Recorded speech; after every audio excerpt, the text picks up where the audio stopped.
Much for coming, really appreciate it. Great. Thanks, Ali. And everyone who made this happen. This is pretty exciting. So I'll introduce our two speakers, give a little bit of an introduction, then we'll have a conversation open up to the floor. Kip Andersen, the gentleman directly to my left.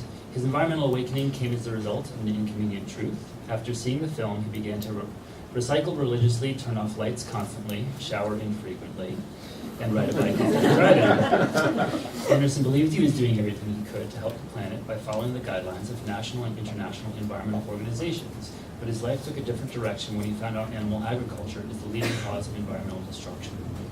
He's the founder of AUM Films and Media, a 501c3 nonprofit focused on creating films and media that promote thrivability, compassion, and harmony for all life. Chris, can you speak up a little, please? He's also an entrepreneur, as well as a certified Jiva Mukti and Kundalini Yoga teacher. He's a graduate of Cal Poly San Luis Obispo School of Business and has called San Francisco home for more than a decade. Keegan Kuhn is a videographer, award-winning documentary filmmaker, and professional musician living in the East Bay of San Francisco. He's worked with nonprofit organizations and has been involved in social justice movements for virtually his entire life. As a filmmaker, he helps organizations reach an ever greater community of supporters with the highest possible quality films and videos. His film career has taken him as far as the remote interior of Alaska to document modern homesteaders, the high deserts of the American West, filming the nation's remaining wild horses, to rural agricultural communities and dirty urban streets. He is motivated by a deep desire to shed light on untold stories of the most downtrodden in our society and to raise awareness through greater visibility of social justice issues. So just by way of giving a little bit of context to the film and hopefully our conversation, a decade ago, the United Nations Food and Agricultural Organization came out with a study called Livestock's Long Shadow. This is the same year as An Inconvenient Truth came out, which notably didn't mention agriculture or animals significantly. This study put livestock in context as a major driver of environmental change. And as we increasingly see the urgency of climate change, we've also paid more attention to greenhouse gases like methane and nitrous oxide, which are quite prevalent in the agricultural sector. And a lot has changed in 10 years. Since this study has come out, we've seen a shift from basically no awareness of the role of livestock in climate change to recommendations from the former IPCC chair, and we see Al Gore and Bill Clinton professing their veganism for environmental reasons. So 2014 comes along, and Cowspiracy is released. To my knowledge, it's the first film to focus on animal agriculture as a major environmental driver of global climate change, and opens a really meaningful conversation about our behavior, our environmental values and policies, as well as how environmental groups choose their priorities and think about these issues. And before my first question, I want to also kind of put in context how relevant this particular approach to thinking about climate change is. So this past fall in Paris, we saw a tremendous amount of progress towards some sort of international action on climate change. And we set ourselves a carbon budget. We said we're going to aim for 2 degrees Celsius and 1.5 degrees Celsius total global warming, and we want it by a certain date. So we said we have only so much more of the atmospheric sink to use up. And so a couple people looked at this carbon budget, and they looked at projections of increased animal-based food consumption in the global middle class, and determined that that itself would take up our entire carbon budget. So this really means that this is an issue that has to be picked up and addressed in kind of a forthright, direct manner, because in some sense the clock is ticking. So I have a set of different questions, and I want to preface them with some praise. So one of the great challenges of filmmaking and environmental engagement and advocacy is to tell stories that accurately portray a real problem, but do so evocatively in a way that makes sense. It's kind of simple, but not too simplified. To be provocative, but still being kind of true to the facts. This is especially challenging with environmental problems like climate change for a number of reasons. The first is the scale of these problems. They're global, they're far away, we don't see them very easily, they're often invisible. And numbers are often central to our understanding of these issues, but also incredibly difficult to communicate. And so one of the stories you told that I thought was very impressive was showing us kind of basically with cool little graphics the scale of the environmental impact of animal ag as it related to things that we traditionally think of as the big environmental issues, the length of our showers, energy consumption, and things like that. So that was one of the noteworthy things you did with the storytelling that was impressive. The second of many is making problems and solutions easier to perceive and see. Our minds are not particularly well evolved to see global invisible problems, and the people who contribute to things like climate change are very dispersed. And so one example of how the film told us the global story and then kind of brought it home that I particularly liked, and maybe we can talk about, is the shift from the backyard slaughter to the chicken on the passenger seat kind of moving along, right? We went from numbers, global issues, right, this large abstract stuff, to something that we can kind of tangibly kind of understand and see coming home. So this leads into my first question, kind of how do you bring these big problems back home to a more local, easy to see scale that's still kind of accurate? It's not us taking shorter showers and doing these little things that take a lot of energy with marginal environmental gain, kind of bring these larger issues back home. And then the second half of this kind of question about storytelling is how do we tell environmentally positive stories? So it's easy to kind of find all kind of horrible environmental stories, right? There's a lot of tragedy when it comes to these things, but we also want to tell a positive vision, we want to motivate, we want to get people engaged in an environmental story that depicts a possibly better future. Yeah, I think that how we get people to pay attention to these issues is to make it emotionally engaging. We have, if you just talked to me, when Kip and I first started working on this film, we thought, oh, well, this will be, we have all the statistics, we have all these studies, and we can just show it, but we realized a 90-minute film of just numbers and how bad the situation was isn't going to be engaging. No one's going to want to watch that. I don't want to watch that. So it became really clear that the film actually had to have a protagonist. It had to follow Kip's true story of what he went through. So the film, give them something to identify with. And that's why I think what we really did with Cowspiracy is we allowed the audience to take the journey with Kip.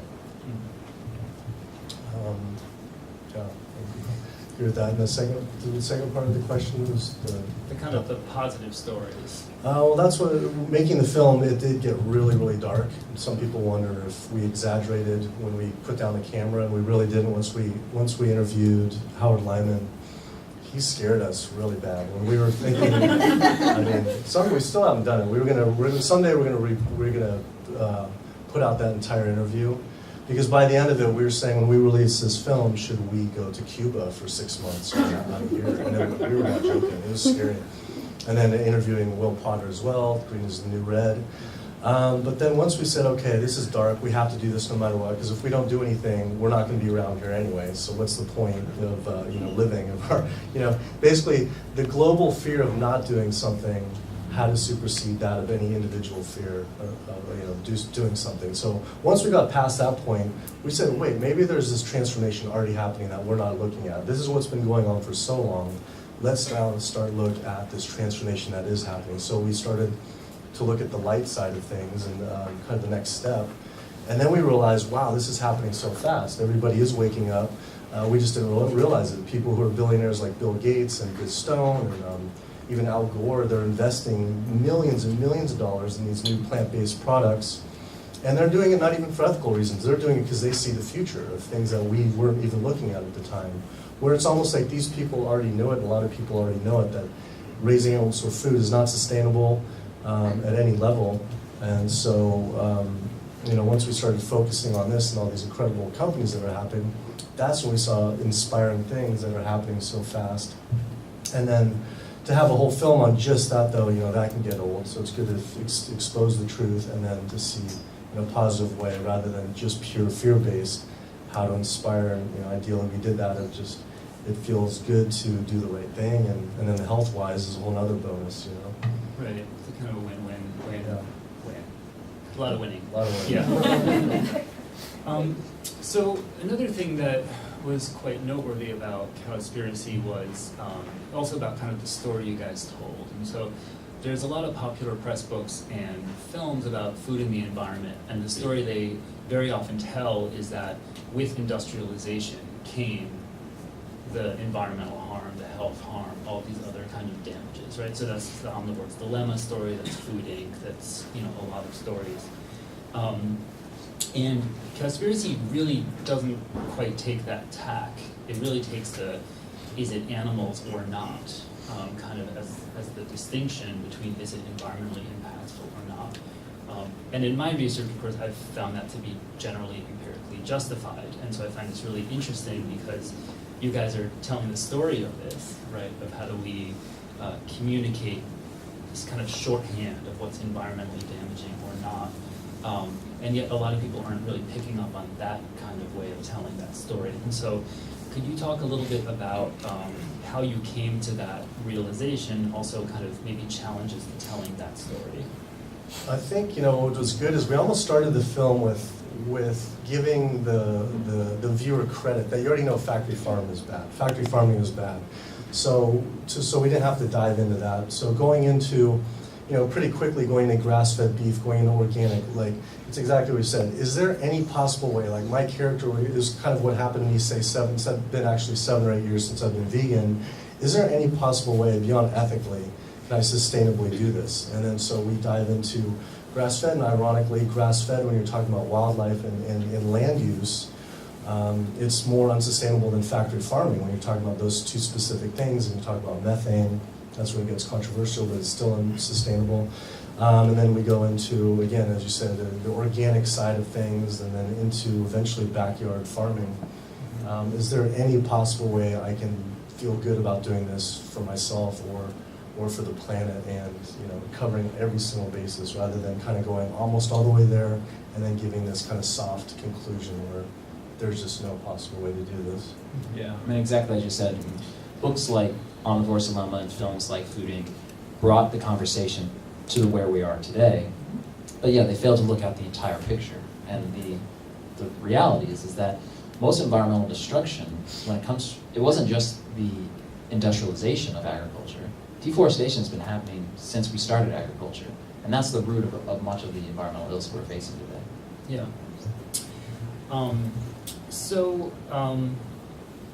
Kind of a different direction just generally. So it comes back to the provocative title and kind of one of the theses of the film, that there's kind of a conspiracy to not talk about these things, probably because of the donor base or something along those lines. And so part of me was wondering, what if it's not a conspiracy? What if we're not that good at getting environmental groups coordinated, but it's just a common cultural attitude or a psychological defense mechanism, or I don't want to change my diet? If it's something kind of a little bit more psychological, reactive, cultural, rather than something more intentional and broadly spread.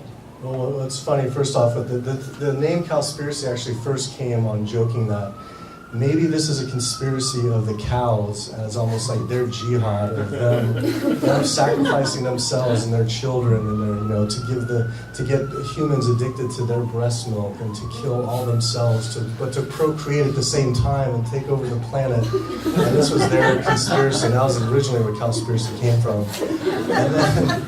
And then we didn't We scrapped that idea. Yeah. What's funny is that as it evolved and we did interview these organizations, because we had a pretty specific outline before doing the film. And I don't know if you're gonna ask this, but even the more motivation for making this film was beyond the tragedy that's happening and the destruction from animal agriculture. It was the fact that for, you know, in the film I think I say months, but it was for years I had been trying to contact these organizations. And I was so pissed off at them, and I took it personally because this is such you know, it should be so illegal. They should be in jail for this. Like, I was so passionate about how can you be in existence, and this is such an urgent topic, and you're not talking about this.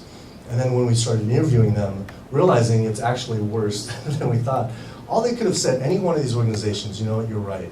We just have a really hard time sending this message. We haven't done a good job, you're right. And then for them to cover it up or to be ignorant about it, and a lot of people say we manipulated the editing. These interviews were all 2 hours long, and the more you watch of these interviews, again, you know, we want to release more of them, but what's the point? The more bizarre, the more cover-up it is, and then we realize it is a conspiracy. And then some people debate about that is, well, is it a conspiracy? I mean, if you look up, you know, the definition of conspiracy, it's knowing, essentially it's like knowing you're doing something wrong, but covering it up. It's been a while, but it's essentially knowing that you're partaking in something that is illegal, it should be illegal, and doing something that's wrong, yet covering it up. And these organizations, especially when you talk to the Rainforest Action Network, she was the most frustrating interview. She knew exactly what we were going at. Sometimes when we're interviewing people like from the NRDC, National Resource Defense Council, she legitimately knows. She's the one who started laughing, which is really funny, where she really didn't know. But some of them knew, and they knew what we were getting at. They knew what we wanted. We were just asking what's, you know, unsustainable. And for them to cover up that information, you know, what is going on here? And then when we talk to the animal agriculture industry, that there is crossover, that there is reasons why they're doing these cover-ups, you know, because there's crossover for funding. It is a conspiracy. Yeah, I mean, it's like, this is the most destructive industry on the planet today. I mean, it's the leading cause of anthropogenic greenhouse gases, water pollution, water consumption, topsoil erosion, deforestation, Amazon destruction, species extinction. I mean, literally anything you could care about for the environment, animal agriculture is at the forefront. And for these organizations not to have it as their forefront campaign, or at least even mention it on the websites, it definitely points to something more sinister. And you can look at the funding of some of these organizations. They get money from the livestock industry. Something we chose not to focus on in the film, because at that point in the film we just said, hey, let's just focus on the positive. But there's a willingness. They don't want to talk about this. And then, you know, the organizations that do talk about it, though, it's actually been beneficial. It's increased their donorship. It's actually benefited. And there's the Center for Biological Diversity has a campaign called Take Extinction Off Your Plate, where they advocate for people to limit or eliminate animal products from their diet. And when they launched that campaign, their donorship went up. So it's one of those things where, you know, they don't have to worry about losing donors.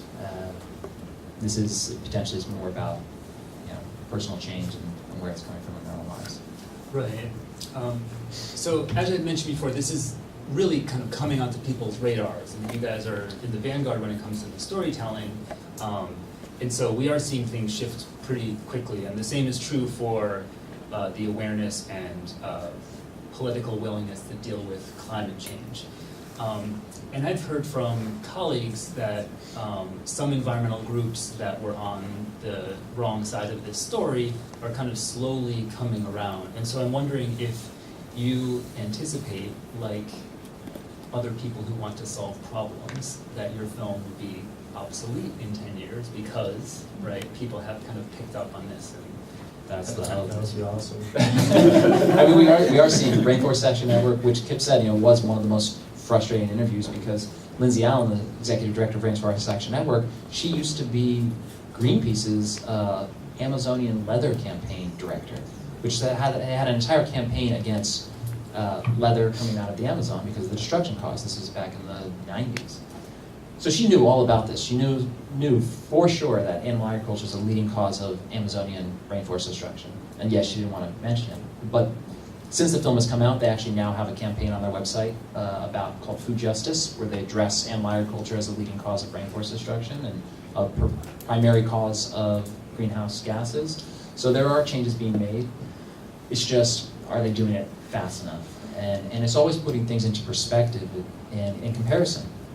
When we talk about fracking, we have to compare it to animal agriculture. So again, to put things in perspective, these are all important issues. It's not that, you know, we want these organizations to drop talking about fossil fuels or coal-burning power plants. It's important to talk about all those issues, absolutely, but just always put them into perspective. And even fossil fuels, that's one thing that people really focus on with this film, or they'll debate against it, whether it's, you know, 18% animal agriculture is caused by greenhouse gases, 18%, 51%, climate change. And to realize that even if we solve climate change, if climate change was solved tomorrow and you do not solve the issue of animal agriculture, say, you know, we have global cooling all of a sudden, We still have species extinction at a rate that's unbelievable. You know, we have decimated the wolves and the bears and the cougars and all this in just North America alone. But then you have the rainforest destruction. You have the water. We're from California. We have no more. Our aquifers are getting dried up. Our ocean dead zones. The oceans are getting, you know, up to what, 90% of major fisheries are gone. So even if you solve this climate change, animal cultures did completely destroy the planet. So that's why, you know, to focus on this one-stop shop for every single one of these things, it has to be really the focus along with these other things. Right, yes. Yeah, I look forward to having that conversation once we've solved climate change. What else we to deal with, right? Yeah. So let's open it up to the floor. Someone will go around with a mic. Is it Gwyneth? Yeah. And then we're going to do some Q&A and then actually watch a trailer for an upcoming film and then have some more questions. Before we do the Q&A, could I just say, because we do a bunch of these, what makes things run really smooth is questions, not statements. If you have a statement you want to make, that's great. We can do that later. If you have a question, that's really the best thing. It's most entertaining for everybody.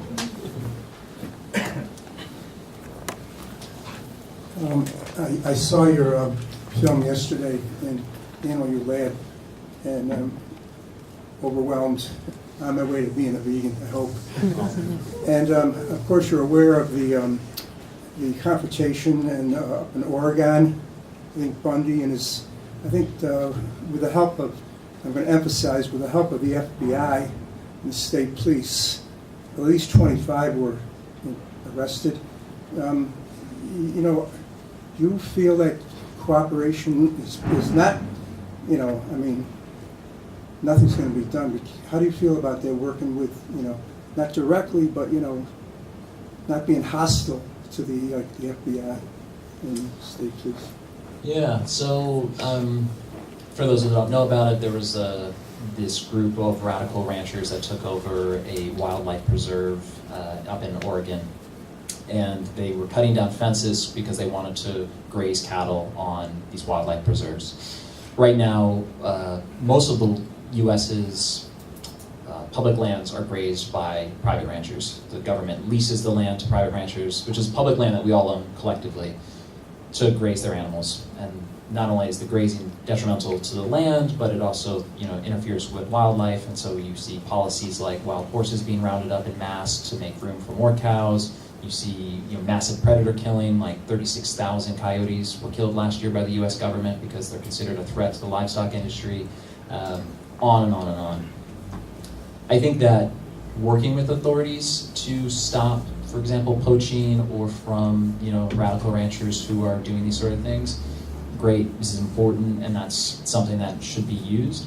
Sadly, the U.S. government has often sided with the livestock industry because they make money, they get money, these are their constituents, and so they allow this sort of abuse to happen. So when we see, radical revolutionary ranchers who want to overthrow the U.S. government so they can graze their cattle on our land, they already are.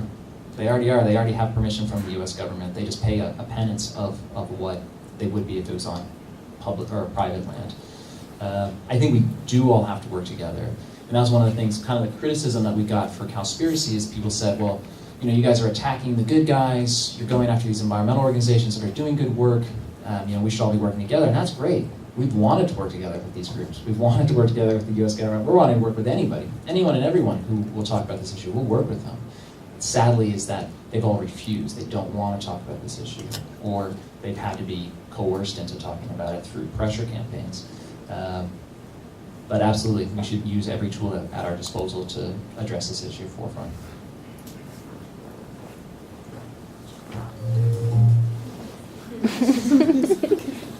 I was feeling that music order was there. I'm just curious. So the fossil fuel industry is under such attack, and there's all sorts of ways. You know, they've got a lot of PR people, even like grassroots mobilization, whatever. So this may be a strange question, but I found myself when I was watching the first 10 minutes of your film, I was like, You know, if I was an oil and gas person, I'd be thinking like, I want to promote this movie, right? And that's no criticism of you, like you're just saying, let's put it in perspective, right? But I'm just curious if you found that, you've had some strange bedfellows, maybe at least on chat rooms you see that like... It's actually really strong Chevron film.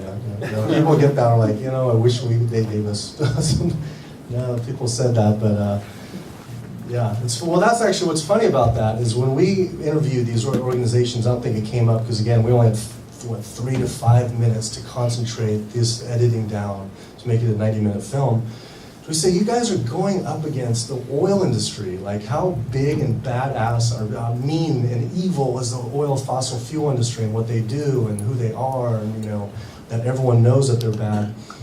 And yet you're fighting them, but not the animal agriculture industry, and that just shows you how powerful the animal agriculture industry is. I mean, it's unbelievable.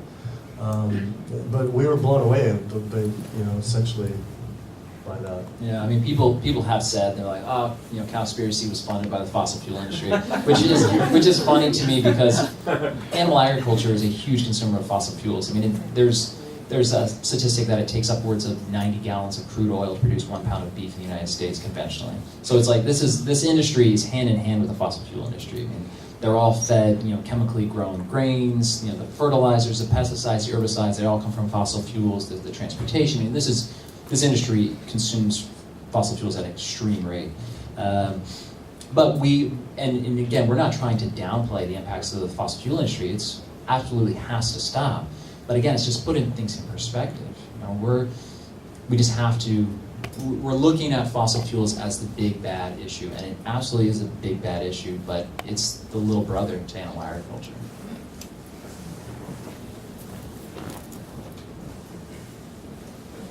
Hi, I'm Mia MacDonald from Bright or Green, and once upon a time an environmental studies instructor here at NYU in a course on animal agriculture and climate change, although pre-Cowspiracy, I would have showed the film. But we're doing a lot of work in China around factory farming and meat consumption, and as you know, because we've been in touch with you, and you did a chat with some of our network in China, there's a lot of interest in Cowspiracy in China. And I wonder what you all make of that. Why do you think that is? Because this issue is not terribly well known in China yet. It's just kind of emerging. So I've been fascinated by that, so I want to know what you made of it. Yeah, and we are overjoyed that there's been an interest in the film in China. Sadly, China's meat consumption is going up and up every single year as per capita income goes up. We see this around the world. People start to move towards a more Western diet, and sadly, that's to the detriment of the planet. I think there's an interest in China because you have a massive population that is looking for information. Just like everywhere in the world, I think most people are looking for information. But I think we're seeing a larger percentage in China. Again, well, maybe I don't even know if it's percentage. It's just the fact that you've got over 1 billion people in that one country. A lot of times, though, when we talk about meat consumption, and people are willing to talk about this, say, "Oh yeah, you're right. China and India's meat consumption is going up. We've got to stop that." And absolutely, it needs to stop. But they still are only consuming a fraction of what we consume in the United States. The United States has some of the highest meat consumptions anywhere in the world.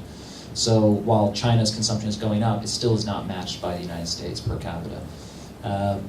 This is a global issue. It's not a developing countries issue. It's not a first world issue. This is a global issue that affects everybody. And on a positive that with China is that China looks to the West as, we're very influential on them, especially for the middle class that's growing, to be like Americans or to be like the West. And what's great is that now the meat consumption per capita in the US is going down and dairy is going way down dramatically.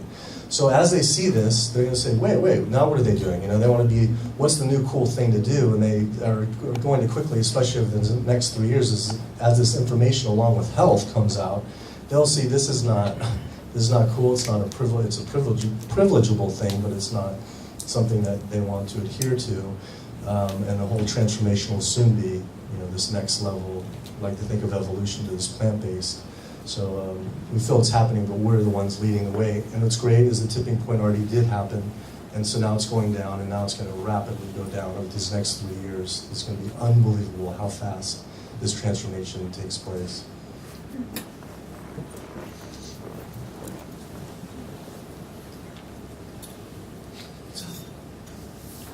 I'm a student at Pratt Institute of Art in Brooklyn, and I wanted to ask, thinking about filmmaking as an art form, how do you see the role of art in making visible global environmental issues like animal agriculture? I mean, I think that, I know for myself personally, my life has been changed by art. I mean, I became vegan because of a hardcore band called Earth Crisis. I talked about the issue. I changed my life because of a film called Earthlings. I talked about animal agriculture, or our treatment of animals. So I know firsthand that art and film and music and media can make a huge impact. Personally, that's where I put all of my time and energy, because I think it is one of the absolute most effective ways that we can bring about real change. It's one of those ways that it can cross cultures, it can cross barriers that, you know, giving a talk, you know, gets stuck at. So I think absolutely using, it's one tool that we can use, but I think it's one of the most effective tools we can use. And I think we mentioned this earlier, but a big tip or something where when we were creating the outline for this film is the goal was like, let's make this a comedy. And it's such a bizarre concept. How can you make something so bad? You know, it's like, we like to think it's a tragic comedy, but if you watch it, the first time you watch the film, you don't really see the comedic aspects in it. But if you've seen it 2 or 3 times, there's a lot of funny parts in it. So to have something engaging where it's not just something evil, or, you know, Earthlings is a little more hardcore for everyone, but to follow a narrative, so you follow a journey, make it somewhat appealing so you have hit on all the emotions, and engaging and simple at the same time. So that was our goal of the film. And to not tell anyone what to do. If you watch the film, we never tell anyone what to do too, and I think people appreciate that.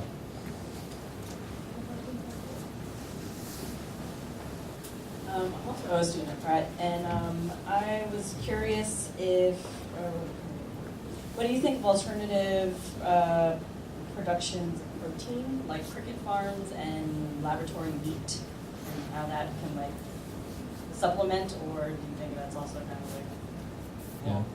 Yeah. So there's been a big movement towards insect farming, or at least it's been talked about. Media's picked up on it a lot. Or lab-grown meat, or, you know, new advances in technology, foods, and things like that. And I think those are all interesting, but we don't have a food issue on this planet. We grow enough food to feed 10 to 15 billion people.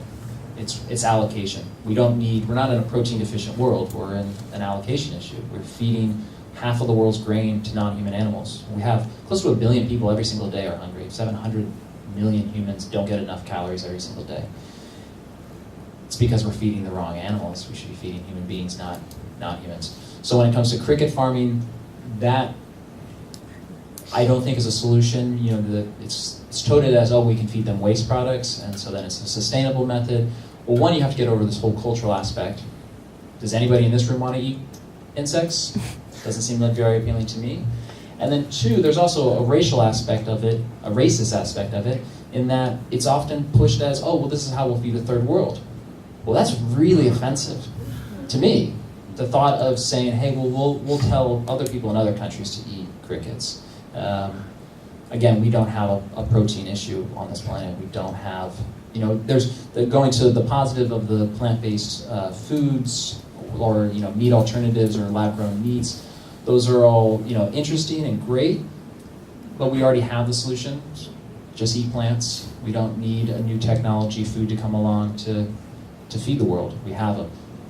And as you'll see in a new trailer, I don't know if people are familiar with our new films coming out, What the Health, it really explores, it's a protein myth. We've been totally conned in thinking that we need protein, where the majority, especially if you're eating animal products, it's a protein issue. It is, but it's that we need to reduce our protein. And it's the excess animal protein that's causing all these diseases, heart disease, are linked to. Associated with heart disease, diabetes, and cancer.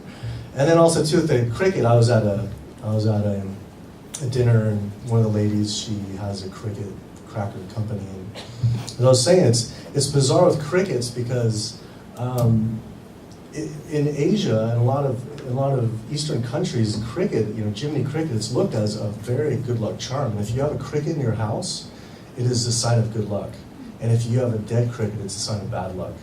And imagine I mean, this is kind of an esoteric level, but imagine the karmic level of killing something that's regarded as one of the best luck symbols of a species, and to feed even just one person or one cracker. How many crickets you have to raise in a confined system, totally unnatural, and then to kill.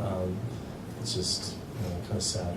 From an ethical standpoint too, we should be eating if we're going to eat animals, we should be eating the largest animals, so we have to kill that many less animals. If you believe in consciousness of insects, we're going to have to be killing, trillions and trillions and trillions and trillions of insects to even equal, the protein of the cows that we eat. Hi, I'm Eve. I'm an NYU animal studies student. I think one of the most monumental things about your film is that it really broke out of the animal rights movement and into the mainstream, and that's something that is such a huge goal of ours in the animal rights movement, is that we always feel like we're preaching to the choir and not necessarily reaching those who don't want to hear the message. So what were some of the mechanisms that you guys used to reach such a wide audience? I think it was a fortunate thing is really that it really did follow my journey, that of just an everyday guy years ago, seeing if I can do this. So when you're watching this, say you're eating meat, you have somewhat of a conscious of maybe not ethics, but of the environment, not even on health. Of course, it's environmental film. You just really jump on this journey with me of finding, okay, first you find this, and then it leads all the way down the road. So it's very smooth path, even though it's intense, that it just take you along with, where I'm not saying anything whatsoever. I'm not judging. I'm just kind of going on this and finding out what is the truth. So that was definitely the goal of telling the story, of just showing A, B, C, D, E of an everyday person who's just looking to do the right thing. Yeah, I think what helped to break it out is using a storyline, and then it's not an animal rights film. It's not talking about how we shouldn't kill animals because it's wrong or morals. I mean, there's an element to that, because I think we can't talk about environmental issues without bringing up ethics and morals. But it's an environmental film through and through. And that's the thing. The Center for Humanities. It's such a human rights issue. People talk about animal rights. This is a human rights issue. This is for us to be around for the next 10, 20, 30 years. We solve this problem. Imagine the domino effect of everything that will happen for humans, for us, for our existence to be around for another 20, 30, 40 years. What is a bigger issue for human rights other than this issue? Hi, my name is Lynn Davis, and I've been vegan 5 years, and I'm always trying to step up my vegan game and participate in trying to adopt ethical fashion and some other things. And it's really hard to live, purely ethically. I'm really attempting that. And my question to you is, what do you think about the palm oil industry? And there has been a lot of criticism of veganism and of a lot of convenience foods that use palm oil, and also recently Whole Foods got in a lot of trouble for putting plastic over their oranges and things like that. So what would you say about sort of the shift towards more plant-based foods that also cause other destruction? Yeah. So palm oil, for those who don't know, is a tropical crop that's grown primarily in Indonesia, and it's being, charged as being one of the most destructive crops on the planet because it threatens orangutan habitat, and it's terribly destructive. I mean, it's just horrible what they're doing. They're literally just clearing forests in Indonesia, Sumatran rainforest, to grow this palm kernel. You got to put it in comparison to livestock. It's 36 million acres of Indonesian rainforest has been cleared for palm oil production versus 160 million acres in just the Amazon for cattle. So cattle is still vastly more destructive. And the truth is that my background before film was agriculture. I spent close to 10 years in organic agriculture. All forms of agriculture are destructive. They're inherently destructive. You're taking an ecosystem and you're shifting it and manipulating it to produce what you want versus what it naturally wants to produce. So all crops are bad. The truth is whether you're eating coconuts or whether you're eating palm or whether you're eating corn or whether you're eating oats, they all have an environmental impact. Most of the world's palm oil is not fed to humans. It's actually fed to livestock. So The most important thing that you can do if you don't want to support the palm industry is to not consume animal products. But I think we all should make ethical choices. We should be looking at, yeah, definitely decrease the palm oil. It's a conflict food, absolutely. But we should look at all aspects. We should also be looking at chocolate. Chocolate has a direct link, at least chocolate produced in Western Africa, to child slavery. These are important issues that we should be looking at, the whole aspect. And really what it comes down to is what we should be eating plant-based foods, organically grown, as close to our home as possible. It's the best way you can avoid conflict foods. So this raises a really interesting point that goes into a number of domains, including ethics, which is this distinction between kind of doing good and doing right, or something that's like you have to be pure or you have to be better. And I think this is particularly salient when it comes to food and environmental issues because you said all forms of agriculture are destructive, and there's other, I think James McWilliams says farming by definition disrupts nature, right? And so you can't draw this bright line and say it's natural and it's good or it's not. And so that's great, we have a more accurate understanding of the world, but then when it comes into behavioral things, of course, human psychology wants to draw those bright lines, wants to think there's good and pure and whatever, which is part of why conversations about veganism and vegetarianism are always fraught. There's a presumption of purity and a presumption that somebody's attacking someone else. And so I'm wondering how you navigate this. Like you want to say that this is a bad thing, but you don't want to make any claim to kind of moral purity, which probably can't be backed up anyhow. Yeah, I mean, for me, veganism as a whole is about doing the least harm. It's not about doing no harm, because good luck at that. You know, it's really about doing as least harm as you can. And, you know, just to know that we all have room to improve. It's like you can be the most, you know, hardcore militant vegan and still have huge inconsistencies in your life, whether you're wearing, you know, sweatshop clothes or you're, you know, driving a car or whatever it is. There's always going to be inconsistencies. So it's about doing the best that you possibly can to minimize, in my opinion, minimizing suffering. And, you know, as far as like, I guess maybe you're asking as being an activist or whatever, again, it's just to show the information to people and to inspire, you know, like not only, say for me, being vegan is you know, a great thing to do for the environment, is also for me personally that was surprising, is it got me in alignment who I am as a human species once I found out about health, what I found out about biology, and what I felt about loving animals and my ethical, that I can be around all animals and look them in the eye, and to have this personal, you know, kind of this personal reconnection with everything, not only myself, but with my family, and you know, all the connections and relationship.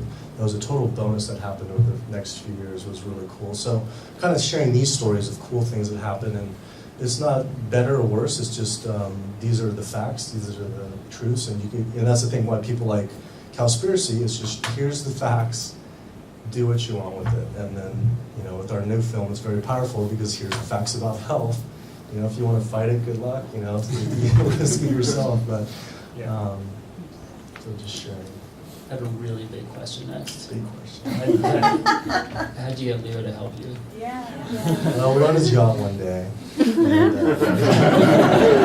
this is his sustainable solar yacht. He actually, it was pretty cool. Our favorite director, I mean, top 3 or 4, Darren Aronofsky. Recently, he did, you know, Noah, but like back in the day. What year? I don't know. Graduate actually. Well, a huge influential film for us was, has anyone seen Pi, like one of his first films, and, you know, Requiem for a Dream? Because it's not only his filmmaking, it's his editing and just that edge to him. I think it was PETA gave the film to him, Darren Aronofsky, and while Darren was watching it on a plane or something, during watching it, he called Leo, because they're really good friends, and they're working on a documentary right now, said, stop everything you're doing, watch this film, I'm going to send you the link. And he watched it, and the very next day, his right-hand woman, Jennifer Davison, called us, and we thought it was totally fake, that, like, yeah, whatever, we'll just go along with it, because we got a few of those.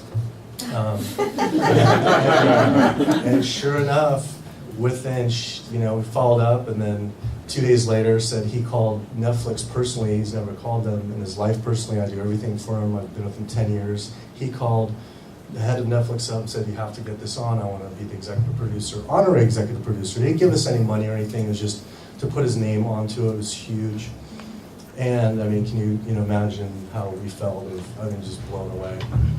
So that's how it happened. He was just, and the thing with him, to this day, he was the most affected by this film. Forever and ever, he will be the most affected person by this film, because until someone has given $15 to $30 million to everyone from Sierra Club to Oceana to NRDC, he's given millions of dollars, which no one can say they did, and then to watch this film and to realize, oh my God, I've given these organizations millions of dollars and I didn't know this. Can you imagine where you're like its entire life turned upside down and to find the truth out? So that was really cool, and I guess that's truly what happened. Was he was just blown away. And so Yeah, very that's grateful. the story. That's quite a story. So, looking forward, I hear you guys have been busy.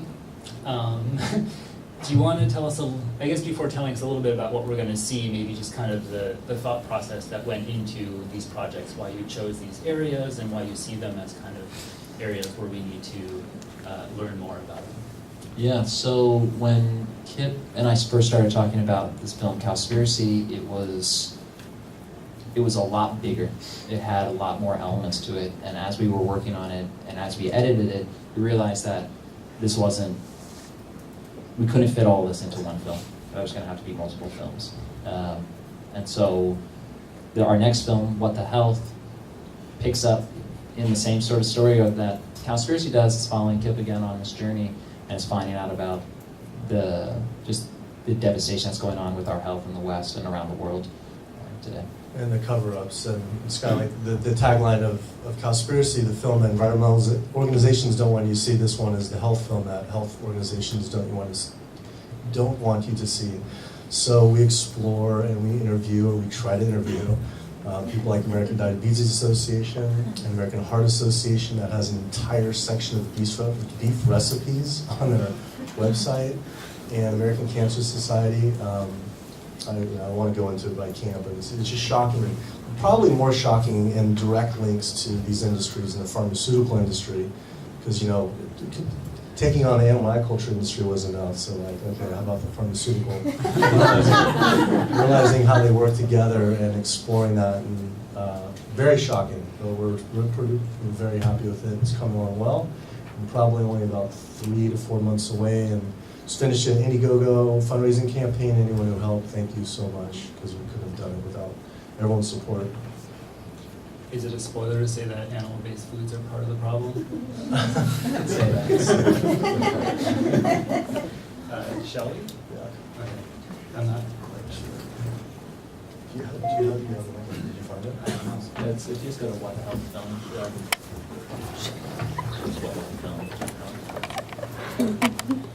So if anyone's interested, it's what